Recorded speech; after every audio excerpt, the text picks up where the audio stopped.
se a nossa fé na palavra de Deus não for verdadeira, se é que não tenha crido em vão. Não pode ser uma fé fingida. A fé verdadeira se baseia na mensagem dos apóstolos e se mostra através de boas obras. A fé sem obras é morta, né? Então, essa fé verdadeira vai gerar mudança na vida da pessoa. A fé que nos salva nos transforma de pessoas comuns em santos, nos faz passar de ouvintes da palavra para praticantes dela e nos leva de incrédulos nas verdades eternas a crentes na promessa do Senhor. Ei, rapaz, fica quieto aí. Já está concorrendo aqui de... toma juízo aí, viu? Você já parou para pensar se ainda estamos seguindo o Evangelho de Deus? Paulo está dizendo, vocês vão ser salvos se retiverem como eu anunciei. Então nós precisamos fazer esse autoexame. Será que eu continuo ainda no Evangelho? Se por acaso nos distanciamos das boas novas de salvação, hoje é o ótimo dia para voltar ao caminho certo. Se ouvires a voz do Senhor, não endureça o coração. Vamos deixar de lado tudo que não faz parte do Evangelho e acreditar apenas em Cristo para a nossa salvação. Frequentar a igreja não salva, dízimo não salva, ser uma boa pessoa não salva. O que salva a pessoa é crer unicamente em Jesus. Crê no Senhor Jesus e será salvo tu e a tua casa. É importante vivermos de acordo com a palavra de Deus.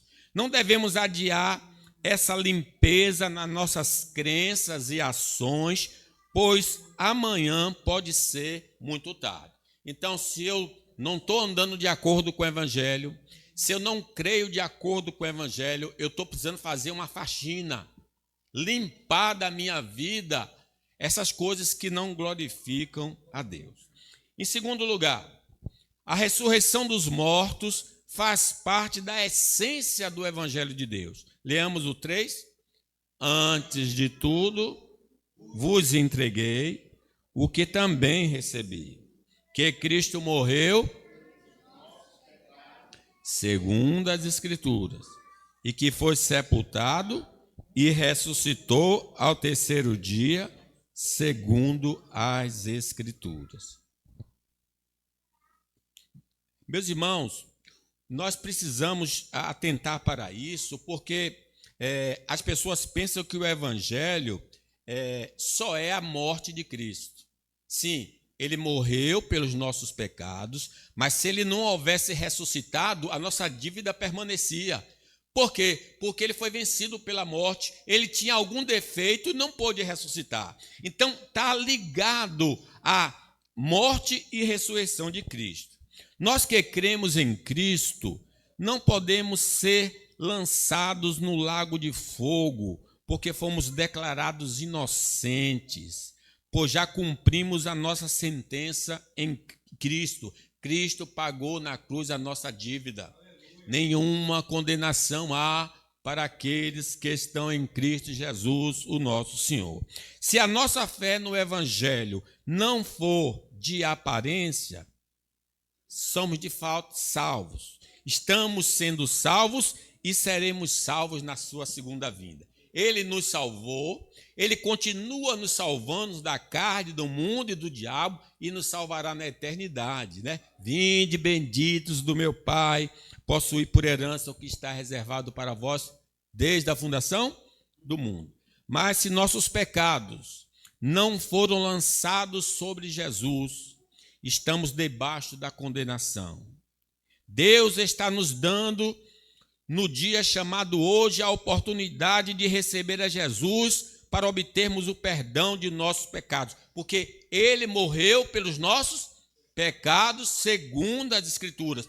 Mas essa graça do perdão precisa ser recebida, precisa ser aceita para que seja nossa.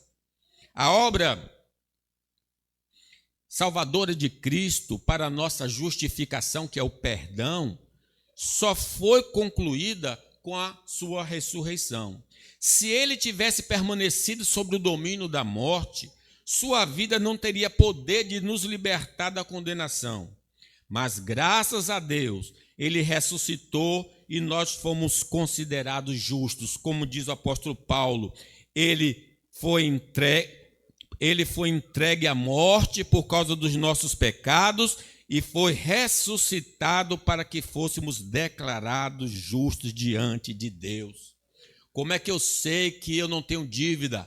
Porque Jesus ressuscitou, ele está vivo.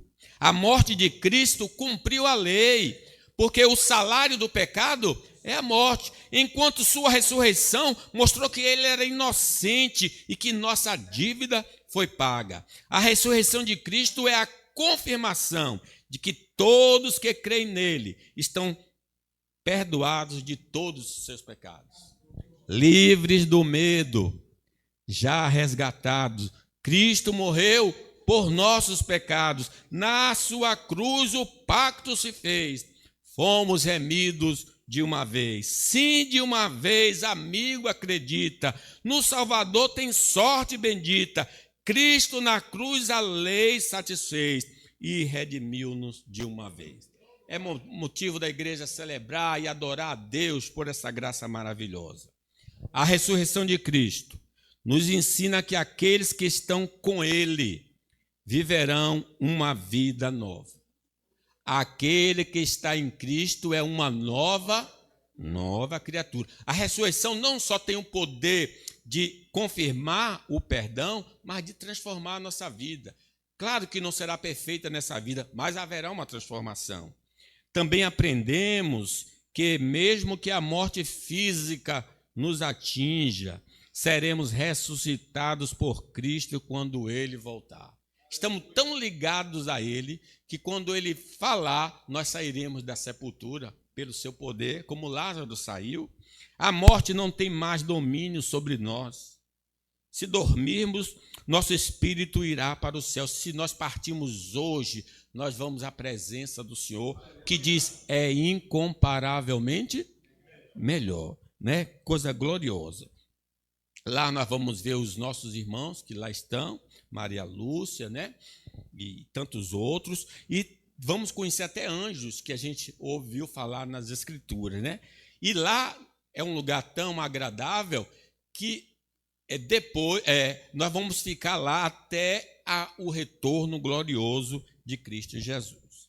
O Evangelho de Deus consiste na morte e ressurreição de Cristo para perdão dos pecados. Vamos fugir de qualquer mensagem que não concorde com a mensagem dos apóstolos. Não devemos crer no Evangelho que ensina a ressurreição do Espírito e nega a ressurreição do corpo. É o Evangelho segundo o Espiritismo. Eles falam que o Espírito ressuscitou, o corpo não, porque eles acreditam na reencarnação. Não é o Evangelho de Deus. Não vamos dar crédito de que, sendo bons nessa vida, vamos para o paraíso. Essa crença anula o sacrifício em nosso favor. A entrada nossa é Jesus. Eu sou o caminho, a verdade e a vida, né? Terceiro lugar, a ressurreição dos mortos foi anunciada por testemunhas oculares da ressurreição de Cristo. Vamos ler? E apareceu a Cefas, depois aos 12. Depois foi visto por mais de 500 irmãos, de uma só vez, dos quais a maioria sobrevive até agora, porém alguns já dormem. Depois foi visto por Tiago, mais tarde por todos os apóstolos, e afinal, depois de todos, foi visto também por mim, como um nascido fora de tempo.